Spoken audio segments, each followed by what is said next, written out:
Hoy nos vamos a tomar el tiempo como para poder hablar a profundidad con protagonistas que pudieron haber dado su versión ante la Corte Interamericana de Derechos Humanos con respecto al caso Arrón y Martí. Pero como la Corte hace una especie de selección de testigos, ocurrió tanto del lado de los recurrentes como del lado de la defensa del Estado paraguayo, no todos pudieron contar lo que tenían como para contar. Y hoy queremos que esta sea una oportunidad como para escucharlos. Vamos a dividir el programa en dos etapas. La primera etapa se va a tratar de la investigación del caso supuesto de tortura de Juan Arrón y Anuncio Martí. Y la segunda parte del programa tiene que ver con ese proceso también de investigación, pero no necesariamente jurídico, desde el punto de vista médico. Y la palabra autorizada en términos médicos del Ministerio Público es el doctor Pablo Lemire, quien va a tener la posibilidad de describirnos así con esa claridad que lo caracteriza, qué fue lo que encontró específicamente tanto en el caso de Juan Arrón y de Anuncio Martí, y sobre todo, no digo llegar a responder ya, porque probablemente eso va a ser parte de los alegatos finales del Estado paraguayo, en esa última pregunta que hacía el juzgado, o que hacía el tribunal, digo, a los representantes del Estado paraguayo. ¿Por qué hablar de lesión o por qué hablar de tortura? ¿Cómo finalmente describir las lesiones como para explicar ese tipo de consultas? Vamos a arrancar conversando con el doctor Juan Carlos Duarte. Él fue fiscal que investigó el caso Arrón y Martí precisamente. Investigó junto a un equipo de fiscales y hoy queremos aprovechar para que nos cuente los detalles que él conoce, porque no es que le contaron, sino que investigó respecto a esta causa en particular. Doctor, ¿cómo estás? Gracias por acompañarnos. Buenas noches. Buenas noches, Santi. Un gusto estar contigo y con tu audiencia. ¿Cómo llega a vos la causa Arrón y Martí? Y digo cómo llega porque probablemente, como muchos, te habrás enterado primeramente a través de los medios de comunicación. Sí, nosotros éramos fiscales en ese entonces. Se inhibe es recusado el fiscal Fabián Centurión, quien es el primer fiscal que interviene en la causa. Sí. Y obviamente él se inhibe de eso. Hay 3 imputados, Javier Casal, Antonio Gamarra y José David Schembori. Y un tendal de personas indiciadas. Incluso en tapa de diarios aparecían el rostro de los secuestradores y aparecían toda la plana mayor de investigaciones que estaban justamente investigando el secuestro de María Edith Bordón de Bernardi, que tenía muchísima repercusión. Sí. A partir de ahí él es recusado y la Fiscalía General toma en cuenta eso, él se inhibe de la causa y nombra un grupo de fiscales. Me designan a mí como el director de la investigación, porque siempre tiene que haber un director, eso es por ley orgánica de la Fiscalía, y conjuntamente conmigo a el doctor Edgar Sánchez, Adolfo Marín, Gloria Benítez y Rubén Villalba. Éramos 5 investigadores. O sea, vos eras la cabeza de ese tipo de investigadores. Es así, es así. Nosotros éramos jóvenes cuando eso, ¿verdad? Ahora tenemos ya bastante edad en ese sentido, pero teníamos bastante experiencia, porque todos hicimos una carrera dentro de la Fiscalía. No así el doctor Marín, que él venía de la Defensoría, que también tenía ya años de defensor. Y pasamos por todas las etapas dentro del Ministerio Público, desde practicante. Sí. Incluso éramos practicantes con Sandra Quiñones, que ahora es fiscal general del Estado, y hicimos esa pasantía previa. Fuimos a hacer cursos afuera, porque se implementaba recién el nuevo ordenamiento procesal penal y el penal. Entonces éramos, ¿cómo decir?, un conejillo de Indias respecto a esa nueva temática penal y procesal. ¿Y cuánto tiempo tuvo Centurión la causa y cuánto tiempo después tomás la dirección de la investigación? Y aproximadamente 2 meses. No recuerdo el tiempo exacto porque, como sabrás, son 15 años y un poquito más ya casi. Entonces, cuando tomamos nosotros la causa, empezamos las tareas investigativas propiamente. Yo recuerdo que había querella, estaba el doctor Bertolucci, estaba el doctor Jarabelli y estaba el abogado, no recuerdo su nombre, por Arrón, eran 3 querellantes. Y por Martí estaban 2, Moncho Azuaga y Luzbella Bobadilla, creo que era, sí. o Ana Bella Bobadilla, no recuerdo el nombre. Sí. Hablamos con ellos y personalmente los 5, más ellos, hicimos una reunión y obviamente les dijimos que teníamos que llevar esto a buen puerto, teníamos que dilucidar como sea. Nosotros teníamos las directivas del doctor Latorre de investigar, caiga quien caiga. No iba a haber ninguna traba a la investigación, no iba a haber ningún sesgo respecto a hacer tal o cual cosa. ¿Qué es lo que encontraron cuando llegás a la causa, cuando tomás la causa y empezás las diligencias investigativas? ¿Qué encontraron en esa causa en particular? ¿Cómo sucedieron los hechos según ustedes pudieron investigar? Claro, ellos advertían de que fueron plagiados, vamos a ponerle un nombre plagiados, frente al CIJ, de la calle Lugano, lo que queda ahora detrás de McDonald's en la intersección de Colón y Carlos Antonio López. Sí. Detrás quedaba el Centro de Investigación Judicial. Juan Arrón decía, en su relato fáctico de cómo ocurrieron los hechos, que lo llamó Marcos Álvarez para que él vaya a su casa y que se había mudado de la municipalidad de Asunción a ese lugar, que es donde estaba el CIJ supuestamente, para que le dé un curso de cría de chanchos. Esa era la temática de lo que Juan Arrón decía. Y él subió con Martí en su auto, un Lada Niva, creo que era blanco, de color blanco. Llegaron, iban llamándole por teléfono, cuando los teléfonos celulares eran privativos de personas que tenían poder económico, Claro. porque eran muy costosos. Y él lo llamó, esos detalles de llamada están.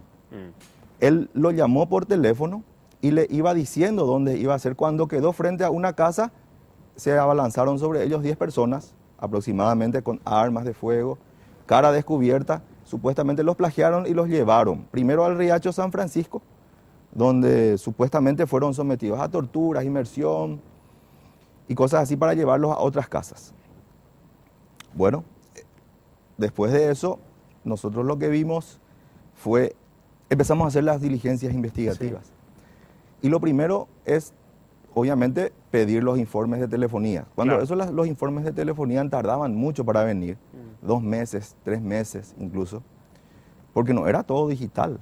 Ahora la Fiscalía yo sé que tiene muchos argumentos tecnológicos para pedir esos informes y en el acto los tiene, incluso de dónde se llama, la forma y todo. En esa época no existía eso por la tecnología muy vaga. Claro. Después de eso llega el testigo que Arrón dice que vio lo que sucedió, era el profesor Alfonso Res, sí, que estaba al frente cuando eso de la Oficina de Derechos Humanos del Ministerio Público, que tenía su base, su sede sobre Carlos Antonio López a cuadras del tribunal. Y también Ramón del Río, que era una persona dedicada a las tablas, en el sentido de que era actor de teatro y que estaba comiendo unas empanadas en la esquina y que vio lo que ocurría. Obviamente le llamamos a declarar. Tengo una anécdota con el profesor Rey, ya extinto ahora. Él se negaba a ir a declarar, se negaba. Y yo lo conocía, él tenía trato con él, me iba a tomar algunas veces tereré y compañía, porque lo respetaba mucho. Entonces fui yo a hablar con él personalmente. Y le dije, profesor, ¿podemos ir a declarar, por favor, te pido, si viste esto? Con mucha reticencia fue a declarar. Está su declaración plasmada en eso. Y él le citaba en su momento a Javier Casal como una de las personas que estaba en el lugar frente al CIJ, distante a 200 metros más o menos de su casa. Eso nace de la declaración del profesor Alfonso Rex. Y es la base de la imputación de Javier Casal, lo dicho por el profesor Rex. Ahí quiero hacer un punto, doctor. Sí. ¿Cómo se sugiere el nombre de estos testigos? Porque finalmente, quienes fueron privados supuestamente y legítimamente de su libertad, quienes fueron plagiados, desde ese momento ya no vieron nada. Mal podrían haber sabido que acá estaba Rex o que acá estaba eventualmente el profesor de los Ríos, Sí, el actor. Ramón del Río. Ramón del Río. Sí. Entonces, salvo que ellos hayan ido a declarar que vieron algo y hayan hecho la denuncia, difícilmente se encuentren testigos de un hecho como ese. A nosotros nos llamaba mucho ese tipo de preguntas. La misma pregunta que vos te haces ahora, nosotros en ese momento ya nos hacíamos todo. Éramos 5 cabezas pensantes ahí que decíamos, ¿qué les parece esto? Me parece que no tiene sustento, o si tiene sustento. Teníamos siempre una persona que decía, no, investiguemos, lleguemos al fondo de la cuestión. No importa el mínimo detalle que ellos den, vayamos detrás de esa investigación. Esa era la temática y el fin de todos los investigadores. Por eso lo que a mí me extraña sobremanera de que digan que no se hicieron diligencias. Son 13 tomos de piezas probatorias, más los detalles de llamadas que van allá, ponerle, son 200 fojas por 13 tomos. Bueno, ahí quiero hacer otra pausa. Sí. Sobre el punto nomás, 245 diligencias, más o menos, no recuerdo la cantidad exacta, pero iba por ahí. Nosotros teníamos una buena relación con ellos. Yo hablaba con Arrón y con Martí y con los abogados, así como hablaban los otros fiscales. Pero yo tenía una empatía singular con ellos. Yo fui fiscal mucho tiempo también en San Pedro. Conocí al Monseñor Lugo. Trabajé con él en San Pedro en su momento. Incluso le llamamos nosotros a declarar a Lugo porque era uno de los testigos también de Arrón. Y prueba de ello es que cuando nos decían, creemos que este puede tener algún conocimiento del hecho. Íbamos a realizar la diligencia. En mi vehículo nos íbamos, la alzaba a ellos. Y hay una foto que sale, que es muy famosa, y hacen relación incluso con Cerro Porteño ahí para romper un poco el hielo. Y habla de que yo les acompañé al Departamento de Investigaciones porque toda la plana investigativa del hecho María Edith Bordón de Bernardi estaban también supuestamente involucrados en el plagio de Arrón y de Martí. Sí. Fuimos a revisar, llegamos sin avisar, le encontré yo ahí al comisario Martínez, que era cuando eso el jefe de investigaciones. Hice yo un curso con él en China, en Taiwán, sobre mafia china, terrorismo, y en ese entonces, ¿cómo te voy a decir? Espionaje y contraespionaje, que son bastante singulares. Fuimos, vimos la nómina completa de todas las personas involucradas en investigaciones, personas de civil, porque cuando eso utilizaban mucho la policía, personales de civil. Sí. Para hacer sus investigaciones. Mira que le mostramos a Ron y a Martí uno por uno. Y en el momento de hacer los identikits, a mí me llamaba mucho la atención que Arrón era el que siempre llevaba la voz cantante y lo seguía siempre Martí. Y cuando yo quise hacer primero con Arrón el identikit de personas por las máquinas que tenían cuando eso bastante obsoletas, pero existía, él dio unas características y Martí no quiso hacer ese identikit solo. Eso me empezaba a llamar la atención. Y aparte algunas contradicciones. Él dijo que cuando se lo llevó desde el Centro de Investigación Judicial, también se le sacó el teléfono celular.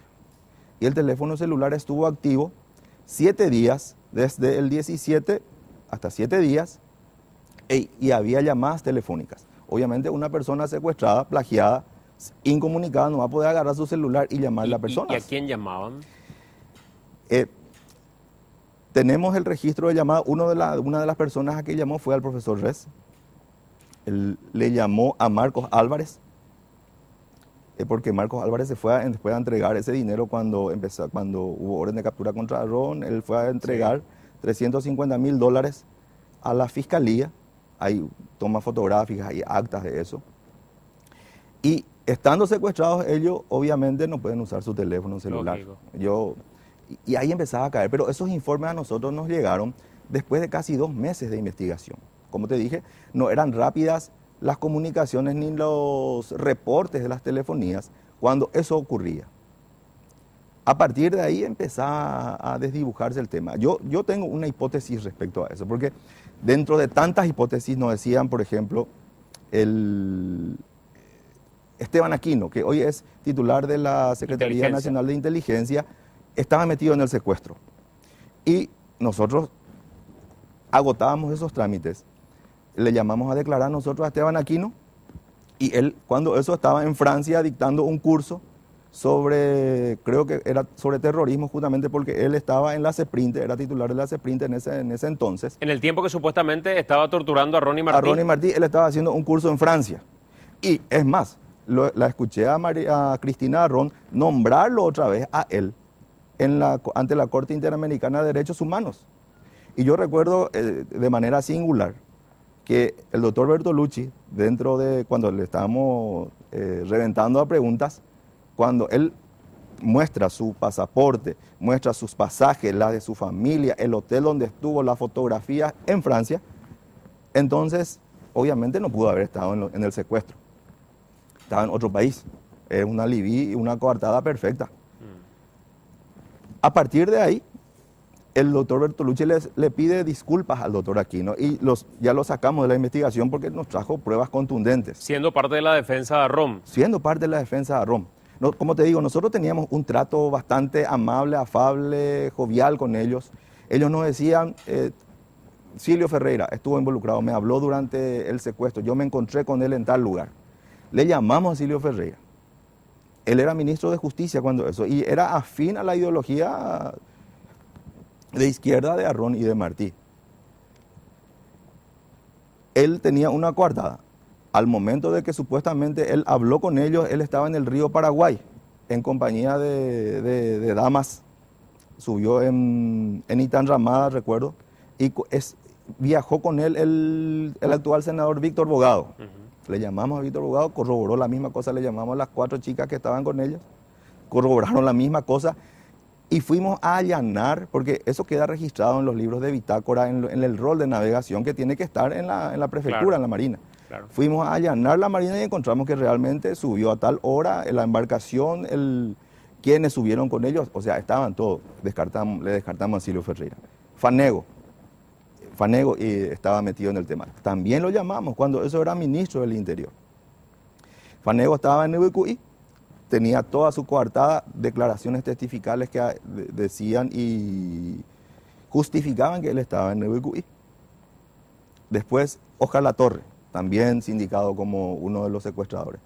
En fin, todos los investigadores del caso María Di Bordone de Bernardi eran sindicados por ellos como partícipes de su secuestro. Y también lo que nos llamaba mucho la atención era justamente eso. ¿Y por qué todos estos tipos? Y en última hora habían aparecido los rostros del secuestro y la plana mayor de investigaciones de María Edith, a toditos les llamamos a declarar. Toditos tenían una alivio coartada. ¿De dónde estaba? Porque nosotros después también corroborábamos dónde estaban ellos. O sea, con otras piezas procesales. No nos quedábamos solamente con lo que ellos nos decían. O sea, sí había consistencia en la prueba documental respecto a dónde estaba esta gente cuando Arrón y Martí argumentaban que supuestamente estos los estaban secuestrando, los estaban torturando. Así mismo. Y como te dije, yo tenía un trato bastante jovial con ellos, con las hermanas incluso. Y en el pasillo, cuando estábamos en el edificio de la calle Chile, en el pasillo yo les puse 3 sillas porque estaban las mellizas, Arrón y también la señora Cristina. Y teníamos un trato jovial, ellos nos decían, podemos hacer esto, lo hacíamos. Arrón venía, podemos hacer esto, lo hacíamos. Le llamamos a Hugo Velázquez, le llamamos a María Edith Bordone de Bernardi a declarar.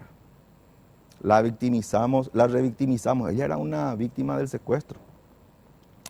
Y llegamos a un acuerdo con los abogados querellantes de que, por favor, si ella no quería responder algunas preguntas que ellos le hacían, que por favor, por su calidad de víctima del secuestro, que estuvo 64 días secuestrado, bajáramos los decibeles, o sea, le íbamos a dejar de preguntar.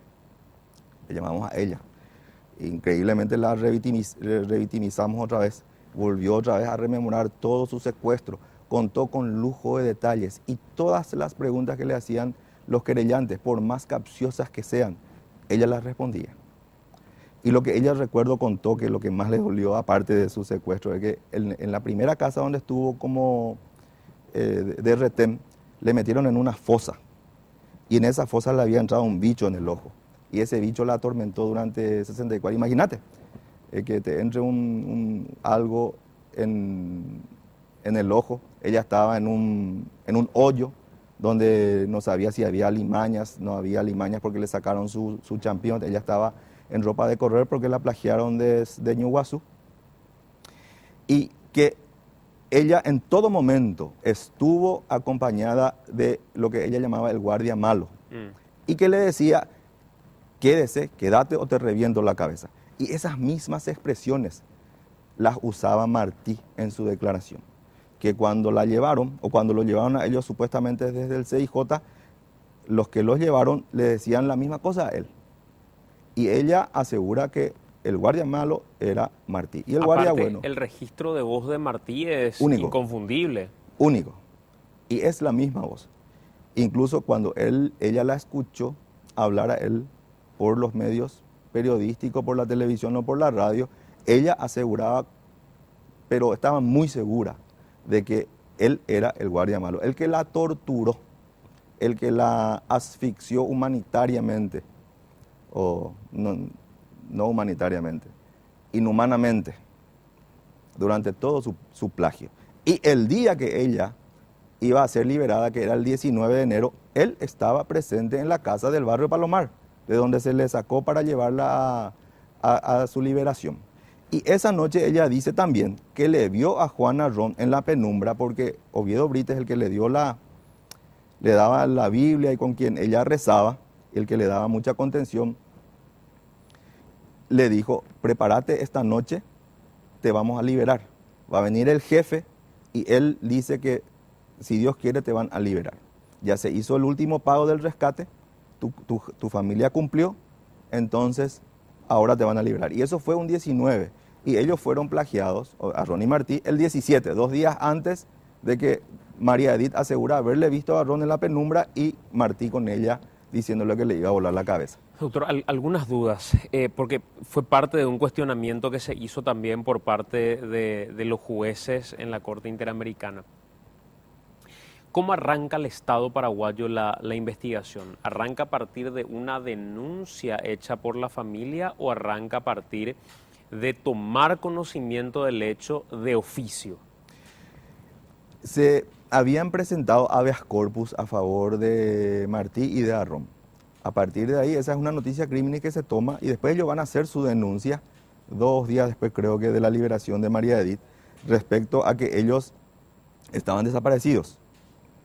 Y ahí se inicia el periodo de investigación hasta que ellos aparecen el 30 en la casa de Villa Elisa, las famosas tomas que salen corriendo, y el doctor Lemir después seguro va a contar con lujo de detalles respecto a cómo tendría que estar una persona que estuvieron cautivas 14 días. Ellos, Martí al menos tenía bien afeitada la barba, las llaves estaban hacia adentro, él supuestamente estaba en una sola pieza, Arrón, pero conocía cuál era la pieza principal, conocía todo. Y era un barrio muy populoso. Eso a mí me llamaba también la atención. Y voy a contar una anécdota. Nosotros fuimos, lo primero que hicimos con el equipo de investigación, cuando asumimos, fuimos a ver la casa. Que ya se habían levantado las evidencias, ya estaba toda lacrada. Nosotros entramos para ver qué había completo. Se acerca un señor que vivía en la parte de atrás, señor. Y me dice, viene y se acerca, y yo le veo y me está mirando un curioso, y voy y le... Vaigo donde eres, coja apele. Ay, ni extraño se la con la ya. Él ni extraño ande don. Dos calzas payo asunto de los policías fuera. Amba eres pea. Nunca corremos en duya ape llegó y co ape. Pues cuepe. En guaraní me hablaba. Y nunca nos en duya acuerda oye torturado ni en bepotía ni osapucaya ni baebe. Ni movimiento, ni petí movimiento hasta este día. Y la señora que vivía al lado el fiscal Sánchez fue a hablar con ella y le dijo que había una camioneta Montero que llegaba siempre a altas horas de la noche, a la 1, a las 2 de la madrugada. Ellos escuchaban un ruido y tanto era el movimiento en los días previos, 2 días previos antes más o menos, que tuvo que salir a mirar y la camioneta había pegado el raje. O sea, cuestiones que no calzaban. Yo lo que pienso, esa hipótesis que te dije, es, ellos nunca se defendieron en el caso de María Edith de Bernardi. Ellos se defendieron en el plagio o el supuesto plagio de ellos.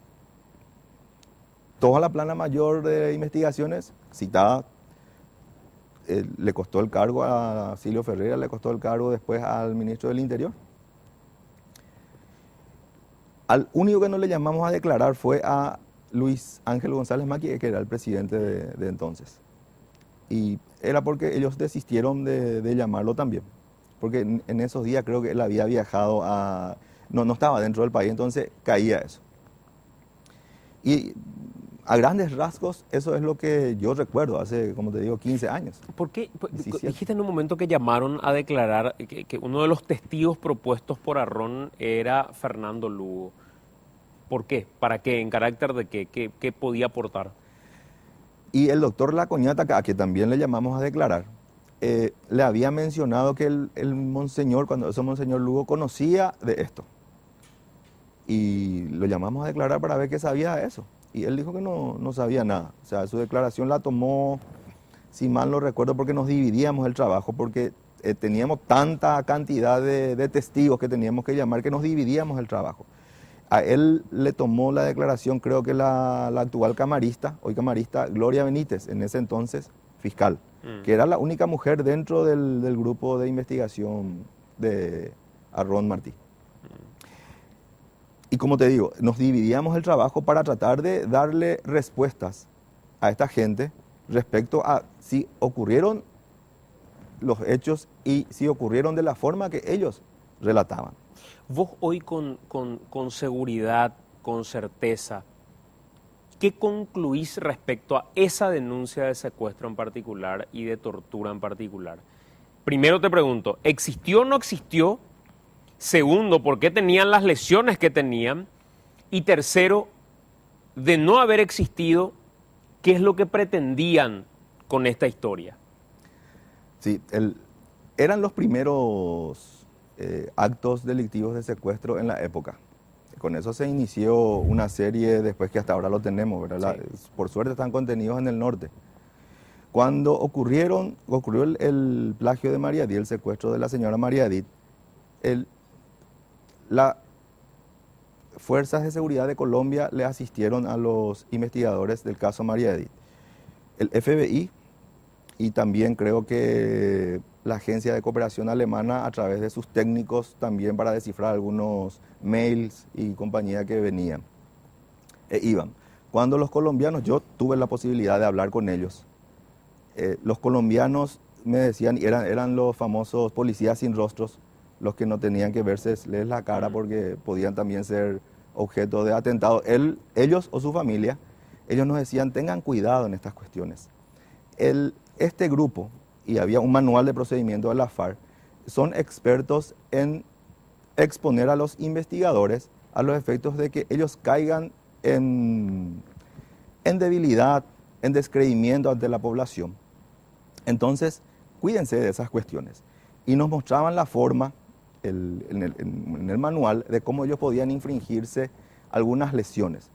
Y ponían, recuerdo, en el manual decía que hay que poner una cuchara en un congelador y después pegarse unas cuantas veces, como 60, 70 veces. Primero queda rojo, después empieza a moretonarse y después se expande.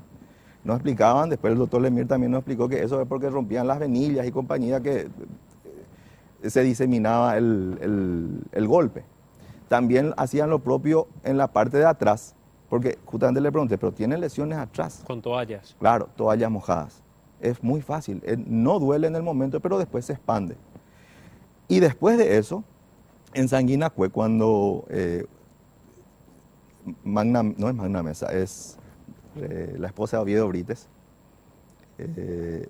Carmen Villalba, es agarrada y cuando le repele para que escape su marido, ellos secuestran o incautan computadoras, manuales y todo, y ahí aparece otra vez ese manual de secuestro. Y entre esos, yo recuerdo que había la forma de vigilar a los investigadores y la forma de hacerles caer en descrédito. Y también es la forma de producirse las lesiones. Eso nosotros vimos. Ahí también se incauta una computadora muy importante que yo creo que fue el que decidió un poco la suerte y el devenir de los acontecimientos propios por los mails que se enviaban. Se enviaban a un nombre, yo recuerdo Cantagrillo uno, el otro era Cuentachistes, Cantagrillo era Rom o Omar Martínez y Cuentachistes era uno de los dos. O sea, y con una persona de apellido Pérez, que después resultó ser, ese era su alias, resultó ser uno de los capos de la FARC. Cuando las fuerzas colombianas detienen a una persona de apellido Trinidad, creo que era, en Colombia, y se incauta también de una gran cantidad de material, aparecen esos mismos correos enviados desde Colombia a el grupo de Arrón y Martí, cuando eso era Patria Libre, hoy es EPP. Ahí nosotros empezamos a dudar. Y también nos llamaba la atención que ese informe primario médico de los 14 médicos no era muy contundente respecto a de cómo y cómo se podrían haber hecho y las secuelas y el desarrollo postraumático de eso. Hablaba que podían ser golpes con las manos, con los pies, con culatas de armas de fuego eventualmente, pero muy a grosso modo. No, ellos afirmaban eso, que se hacían con cachiporras, se hacían con esposas y también con las manos y con los pies. Pero nosotros quisimos hacer una inspección otra vez y también con especialistas ya, versados en materia forense. Cuando vos te vas a un médico y te duele la garganta, te da un geniol, pero cuando te va a un especialista, obviamente te va a decir, vos tenés algo más grave, tenés patologías diferentes. El médico forense está entrenado para hacer eso. Ahora, no así los otros. Esa es una cuestión que más adelante le quiero preguntar al Emir también. Cuando se habla de Arrón, que supuestamente en un momento se acerca y dice que estaba sin poder dormir, que no lograba conciliar el sueño y que orinaba sangre, y habían pasado 2 meses del día de su supuesta liberación. En 2 meses, ¿todavía la medicina podía constatar si es que eso era producto de torturas que recibió en su momento o ya había pasado demasiado tiempo como para que una junta médica logre determinar qué fue lo que sucedió con ellos? Lo que pasa es que no solamente sobre esos hechos podían determinarse. Obviamente yo no soy la persona encargada, facultada para decirte eso. Yo creo que el doctor Lemir te va a responder en mejor condición. Pero lo que a nosotros nos llamaba la atención era eso. Ellos no querían que otros médicos los examinen. Nosotros les propusimos que hacer una junta médica, una pericia que tenía todas las formalidades de ley que podía ser utilizado como elemento de prueba o elemento indiciario a los efectos de, si es que había un juicio oral, poder determinar eso, y ellos se negaban.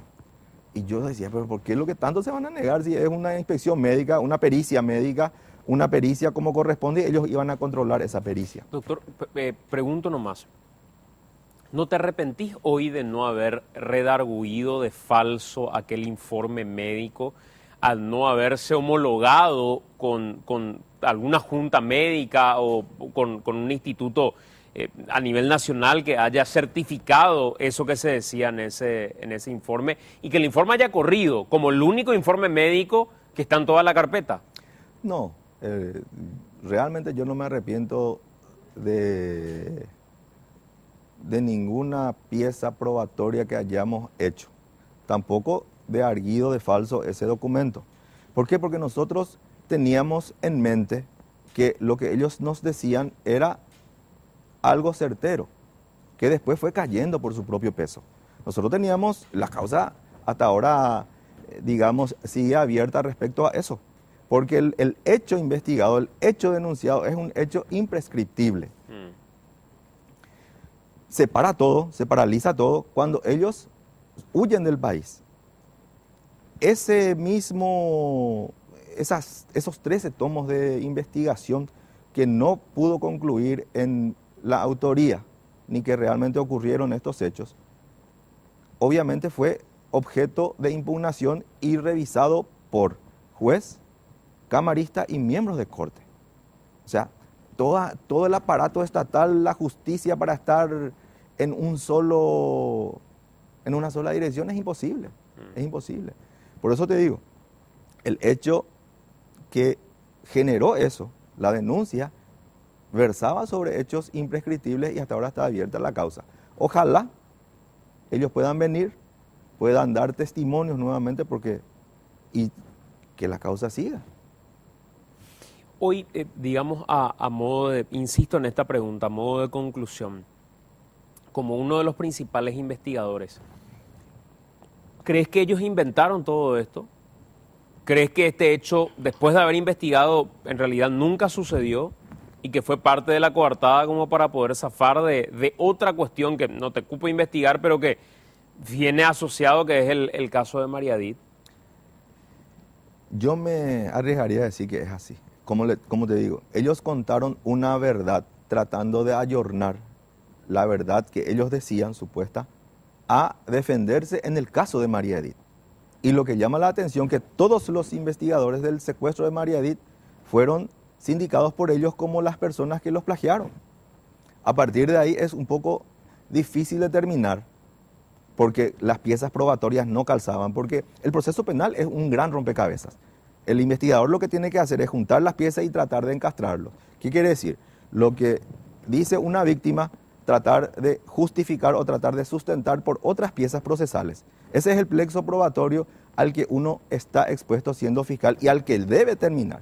Si logra armar el rompecabezas, tiene el caso resuelto. Pero ese caso, como un rompecabezas, no encastraba, no calzaba. Y como te digo, ellos se defendieron en su supuesto secuestro en el caso de María Edith de Bernardi. Podemos ver a pleno estas imágenes que estamos compartiendo atrás, porque a medida que vamos hablando, las imágenes de nuevo nos van diciendo probablemente cosas, ¿verdad? En la forma de salir de Juan Arrón, en la forma de salir de Anuncio Martí que retorna a la casa en un momento, no recuerdo quién decía en algún momento también de la investigación, no existe persona que haya estado en cautiverio que de inmediato retorne al lugar donde lo tenían encerrado, explicando prácticamente lo que había pasado. ¿Qué te llamó la atención de esta escena cuando accediste y sobre todo algo que quizá no se pudo responder en la declaración que daban ante la corte? ¿Cómo las hermanas supieron que ellos estaban ahí? ¿Qué dijeron cuando ustedes indagaron sobre eso? ¿Cómo las hermanas conocían del lugar en el que ellos estaban en cautiverio? Sí, llamó la atención. En esa época yo aún era el investigador. O sea, no éramos todavía el equipo de fiscales encargado, era Fabián Centurión. Ni siquiera él, porque ese fue el día que los hallaron. Llama la atención eso, justamente. Y otros días estábamos hablando con un especialista en psiquiatría forense, en psicología delincuencial. Y es importante que lo llames un poco y te va a dar muchos detalles respecto a eso. Él habla de estos estrés postraumáticos respecto a secuestro. Jamás, ahí está entrando Martí como si entrase en su casa, sí, al lugar donde él estuvo cautivo durante 14 días. O sea, esas cuestiones lo que no calzaban. Que la llave estaba puesta por dentro.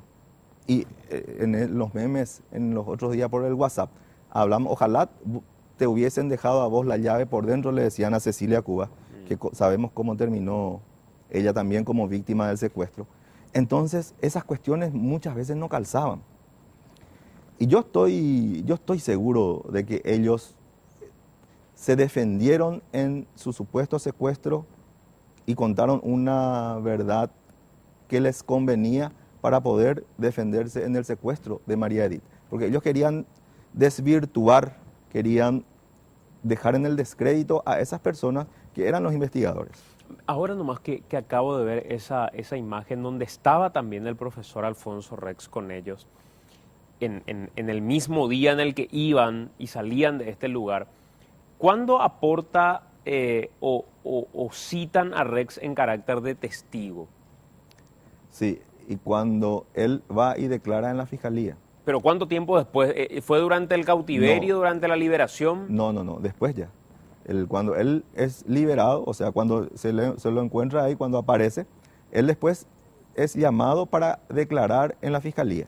Pero es que durante todo el proceso de cautiverio, que sí estaba investigado, no aportaron esos testigos lo que habían visto, porque iba a ser mucho más fácil para la investigación decir, hoy vi en tal lugar, mientras yo estaba en tal lugar, que personas con tales características llevaron a Juan Arrón y Anuncio Martí. Sí.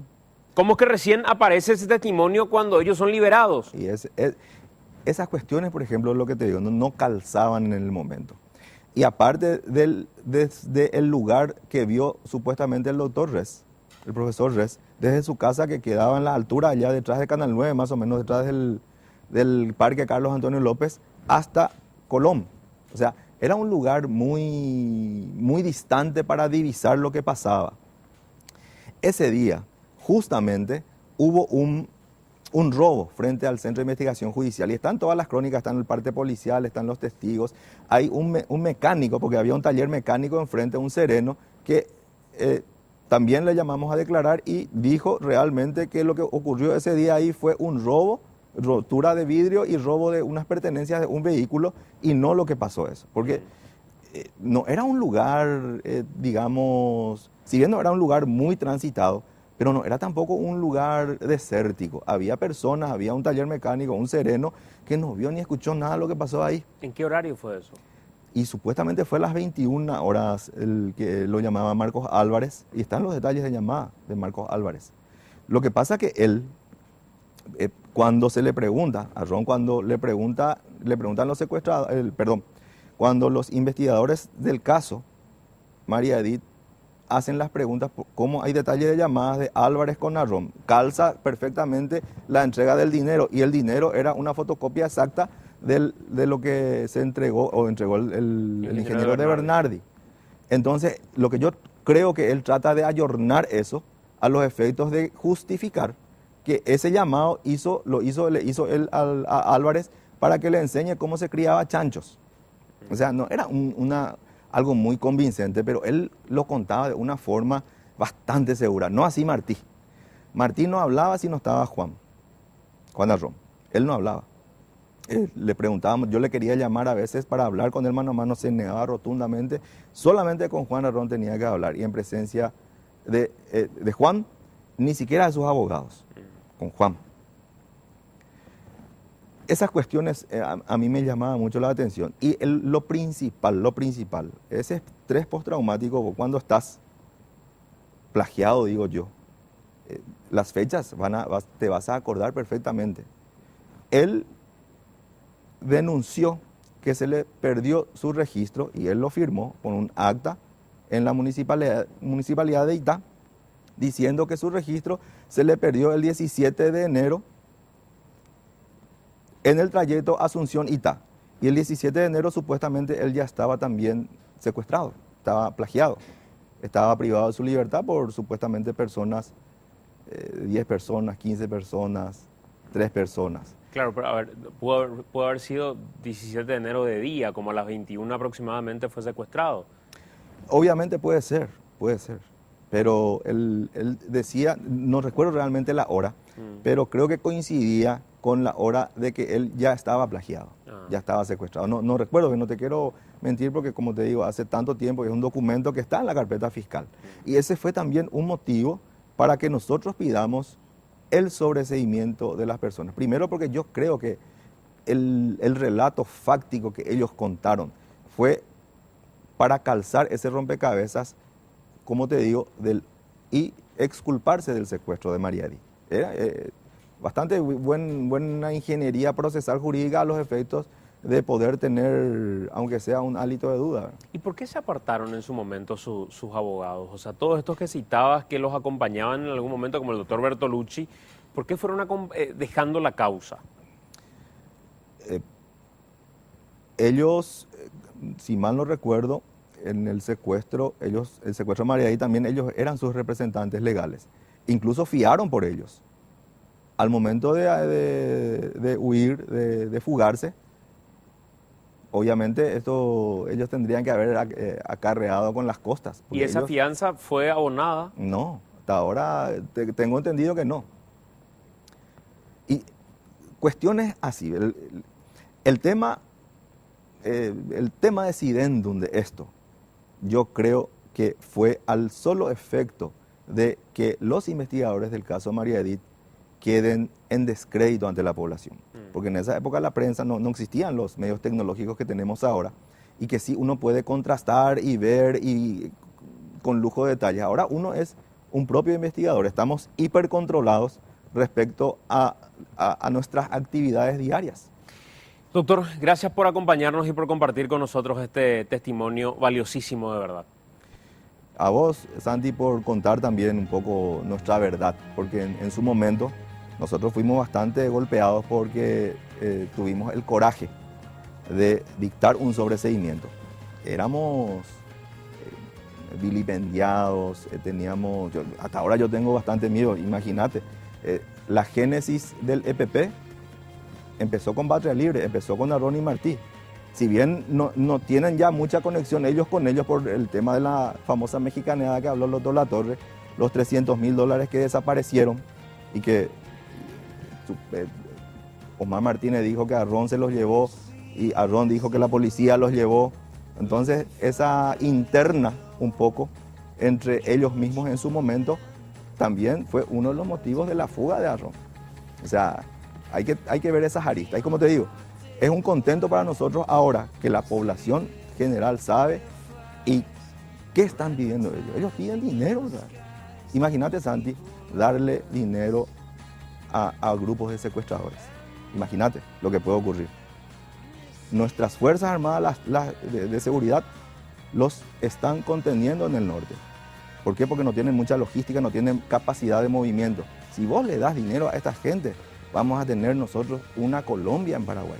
Van a ver, yo creo, porque tenemos el ejemplo vivo de Colombia, de bombas en los supermercados, en los colegios de las criaturas, en los cines. Entonces, eso es FARC.